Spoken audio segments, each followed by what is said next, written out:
I think it's a good thing. Home-based testing has been one of the tests that has been introduced to people to check for COVID-19. It's very convenient because you can buy the kits and do it at home. Unfortunately, the sensitivity and the specificity of the tests can vary. And because of that, sometimes a person can be positive for COVID, but the test would not pick it up. So if you at least have this interval, let's say 2 to 3 days, you might be having signs and symptoms of upper respiratory tract infections. But when you use the kits, it would come back negative.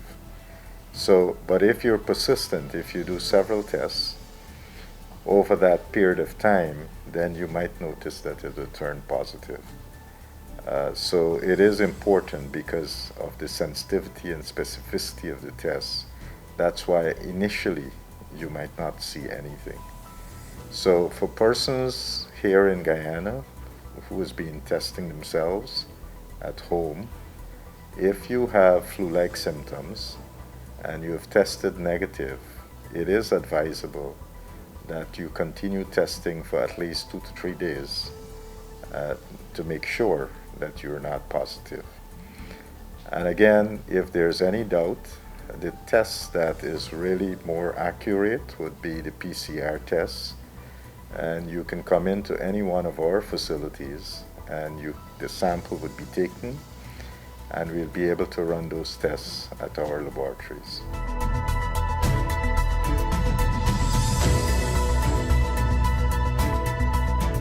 We have a lot of kits because we have been preparing for testing and so forth. The challenge that we currently have is that a lot of people are not coming to be tested. And if people don't come to be tested, then it's hard to understand what is going on with the pandemic in Guyana.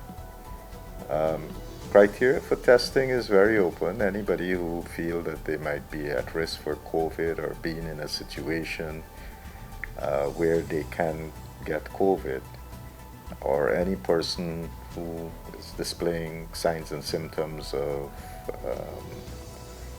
upper respiratory tract infection, that is runny nose, a cough, scratchy throat, persons who have shortness of breath. Any one of these things, you can come in and get tested.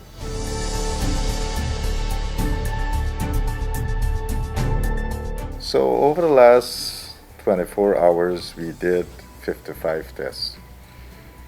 That's not a lot of tests across the country. And of the 55 tests, 4 came back positive. Now currently we have 90 cases that we're monitoring. And of these 90 cases, we now have 8 persons who are in hospital. Of the 8 that we have in hospital, we have 4 of those persons who are in the ICU. So the presentation that we're seeing now is that there are persons who would get really sick, would require hospitalization, and when we bring them in, very often they would need ICU care. This has been happening over the last week or so. We have noticed that some patients are really coming in severely ill. Unfortunately, one of the things that we have also noticed among our ICU patients, a few of them are not vaccinated. A few of them, we cannot determine their vaccination status. And so that's one of the things that we want to emphasize to people, that vaccines would help to give you some level of protection, and therefore at this point in time, if people have not gotten their first and second dose, it's not too late to come and get it.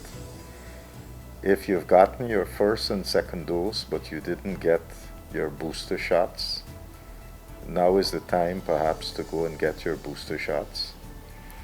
So we want to encourage people to do that.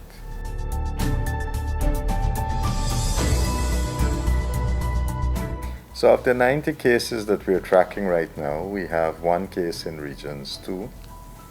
We have 4 cases in Regions 3. We have 68 cases in Regions 4.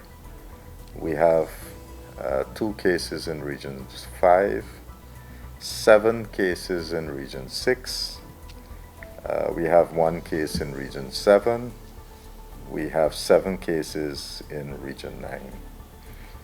Now, I would say that we have cases in all the regions. However, because in some of the regions they have not been testing enough, then we are not detecting the cases in those regions. So it might be more.